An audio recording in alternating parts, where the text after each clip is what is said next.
Welcome back, Fantasy Moto fans, to the PulpMX Fantasy Show. I'm Donnie from RotoMoto, and in this video, I have 5 riders I want you to look at when making your picks for the Indianapolis 2022, tips for the FFL, the weather report, race day schedule, and an early look at what my team could be come Saturday night. And stick around until the end of the video to find out how you could win an autographed jersey without even being good at the game, just like this Team Solitaire jersey fresh off of the back of Robbie Wageman.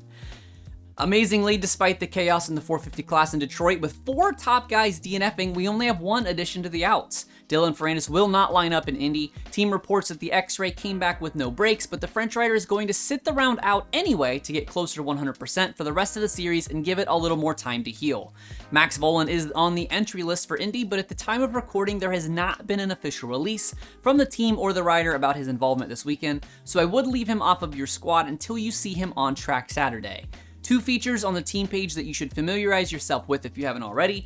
Riders that are not expected to line up will have a giant red and white cross next to their photos, so obviously steer clear of this literal red flag. And also check the little box at the top of the rider list that says only show riders in AMA qualifying results to, you guessed it, only show riders that put down at least 1 lap time. This will not save you from guys that crash in qualifying, but it is better than nothing.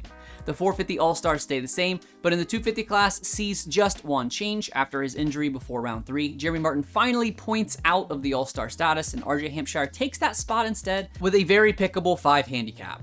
On to your picks for the weekend. I have 3 guys to target, 1 to avoid, and a high handicap guy for you gamblers out there. Starting with the little class and working our way up. 250 All-Star, I'm giving a strong, hard look at Filthy Phil Nicoletti. The PulpMX Yamaha veteran sports a 7 handicap, meaning just a top 8 gets him the full 26, and that shouldn't be too much of a problem here.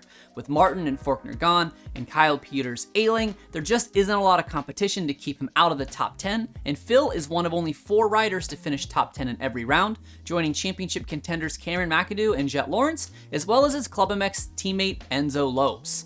Speaking of PulpMX Yamaha, another guy to look at this weekend is the 3rd guy on that squad, Jace Owen.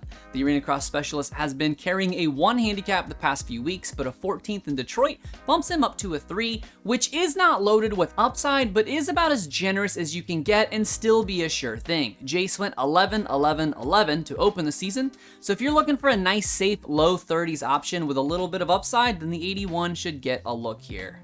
On to the 450 side, my all-star in Indy is always Marvin Musquin. I don't know what it is about this arena, but Marv seems to love it. Over the last 10 years racing in the States, Marv has won 4 of his 8 races here and landed on the podium a grand total of 6 times. If you're looking for a guy to avoid this weekend, it has to be Justin Bogle.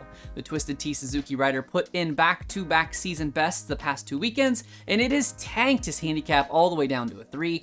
For reference, those are the only 2 times he has finished top 13, and in contrast, he's either missed the main completely or finished dead last 3 times. This week's 450 class is going to be tough pickings, but Bogle might be the toughest.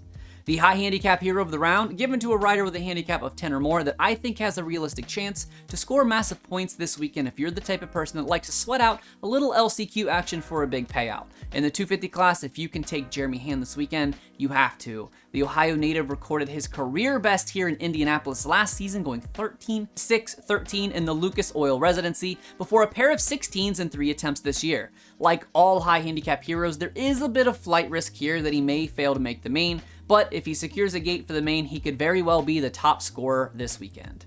Moving on to the FFLs, Jet gets another one and now has a firm grasp on being the favorite, but this track has a very short first lap, just a single rhythm, wall jump, and 2 90-degree corners. It's worth noting Styles Robertson has taken the early lead in both of Jet's FFLs before the HRC rider overtook him in the whoops, so this may be one Styles can hold with no whoop section between the start and that first finish. After Justin Bogle's FFL in the 450 class, I am completely out. 14 total main event gate drops and 8 different riders have nabbed the FFL. I fully expect these 3 guys on screen to be in the mix every round, but unless you are playing super high risk for a big weekend, I would just stay out. Last race in the Eastern time zone for a while before heading back west for Seattle next week. Race Day Live kicks off at 1 p.m. Eastern, 10 a.m. Pacific. RotoMoto Patreon supporters are the first to receive the cheat sheets as I post them to our private Discord as soon as each class wraps up, and then to the Patreon at wide around 5 p.m. Eastern. Standard cheat sheets follow about 30 minutes later between 5:30 and 6 Eastern, then the picks lock and the gates drop at 7 p.m. Eastern on CNBC and the Peacock app. After the race, feel free to join me over on my YouTube channel for the RotoMoto post-race program immediately following the 450 podium ceremony, where I talk directly with you and other Supercross fans live on camera about the racing, the drama, the fallout, and of course the fantasy results as they become available. And this weekend I will actually be in Indy. I will be in the stadium attempting to do the broadcast there, so this will not be one to miss. Before I show you my early team for Indy, I want to talk to you about Maxxis Tire coming on for all 17 rounds so I can deliver these videos for you. You know Maxxis Tire. You know the MXST tire designed by the king of Supercross and my all-time favorite rider, Jeremy McGrath. It is the newest and most advanced tire in the Maxxis MX lineup, featuring an all-new tread pattern, compound, and composition to provide the stability, predictability, and traction that the upper tiers of motocross demand. The entire SGB Honda team runs Maxxis tires on their race bike, including PulpMX show favorites and on-again, off-again rivals Alex Ray and Kate Clayson, who had his career best 10th finish last week on Pirelli tires. Available now at your local retailer and also at motorsport.com. My Thursday team looks like this. Give me Phil Nicoletti as a 7 All-Star, Factory Kyle Chisholm at a 1, Jace Owen with a 3, and Phoenix Honda's rookie Cullen Park at a 9. 450 side, I have Indy King Marvin Muskin with a 5, Moto Concept Honda's duo of Justin Brayton sporting a 0, and Vince Freezy with a 1 handicap, as well as Rockstar Husqvarna's Dean Wilson clocking in with a 2. The prize for the highest score in Indianapolis will be an autographed Phil Nicoletti jersey. We had a 4-way tie last weekend that was broken by timestamp, so make sure to get your team in early and leave it alone if you want the best shot to win the prize. But if you're not great at fantasy, that's okay, because if you want to win something like this, autographed Team Solitaire Robbie Wageman jersey, consider joining the RotoMoto Patreon. For just about $1 per week, you support me immensely and help make it possible for me to make more content like this. But you're also entered to win race shoes and autographed memorabilia from your favorite riders and fantasy darlings every month just for signing up. And sign up for the Insider tier for an additional entry into the giveaway, and not just one, Insiders and above get their own drawing for a jersey. That's right.